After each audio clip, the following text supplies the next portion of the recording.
On the darkest nights of the year, at the end of December, we celebrate the holiday of lights, Hanukkah. For 8 consecutive nights, Jews around the world gather in their homes with family and friends and light a Chanukiah, more popularly known as a menorah, an 8-branched candelabra. Starting with 1 light on the first night, we add 1 additional light each night until on the 8th night, the light of a fully lit menorah permeates our homes and banishes the darkness outside. Hanukkah, which means rededication, is the story of a small band of heroes, the Maccabees, led by Judah, who in the 160s before the Common Era defeated the great Syrian Greek army of Antiochus and rededicated the Holy Temple in Jerusalem, which Antiochus had defiled. A few hundred years after the Maccabees' victory, the story was told that when it came time for Judah to light the menorah in the temple, there was only enough oil to last for 1 day.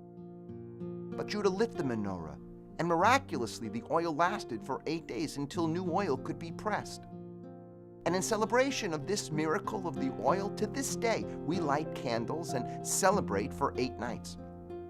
Now, obviously, oil enough for just 1 day doesn't last 8 days, so why 2,000 years later are we still lighting the lights to remember this miracle story?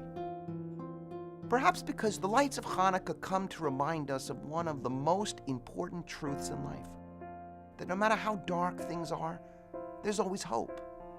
That even if we're down to our last drop of oil, our last ounce of energy, there's always possibility. If, like Judah Maccabee, we're willing to act, if we're willing to light that last candle, to take that 1 step, even though we are so afraid, to engage in that 1 act of kindness, even though it seems as if it won't make any difference at all. I remember when I visited New Orleans a couple of months after Hurricane Katrina, and learned this truth from ordinary heroes. I spoke at a gathering of about 1,000 people who had come to feel some sense of solidarity and hope. Traveling through New Orleans and seeing the devastation was beyond humbling. It felt literally the darkness had won out and blown out all the light in the city.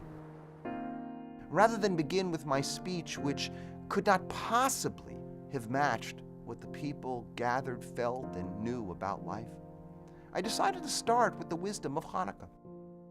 I simply asked people to think about where they had located any signs of hope and light in the midst of the tragedy of Katrina, and to share them, as these were the holy sparks from which hope and life and connection would be rekindled. What ensued was one of the most remarkable experiences of my life. One person after another rose to tell a story of the first signs of hope they felt.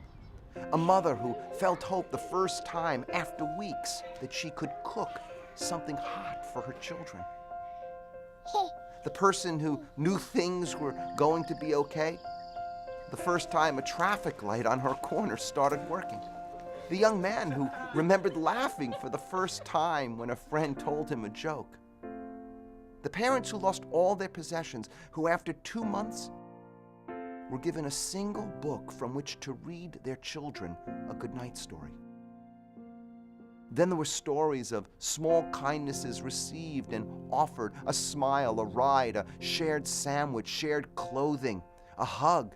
Each kindness described as a turning point and evoking sighs of recognition and tears of hope.